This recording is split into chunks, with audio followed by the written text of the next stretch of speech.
L'espinada de la nostra comarca, la carretera C16, s'està transformant en una autovia que pretén desenvolupar l'eix europeu E9, una nova connexió internacional entre Espanya i Europa.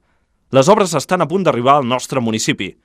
Com es pot compaginar la potenciació dels nostres punts atractius amb l'ampliació de l'eix de Llobregat? No ens oposem a l'autovia, tot i que ja sabem que totes les infraestructures pretensioses són intervencions traumàtiques. Pensem que una carretera respectuosa amb la gent del territori per on passa pot arribar a ser un element de progrés per a tothom.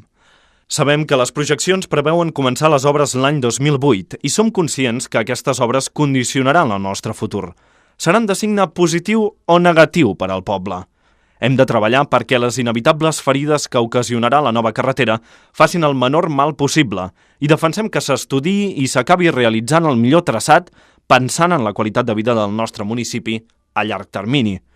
Per això pensem que és molt important informar-se bé i fer arribar la informació a tota la gent afectada, estudiar els pros i els contres i consensuar la solució que ens sembla millor. El primer projecte que es va estudiar ja està descartat.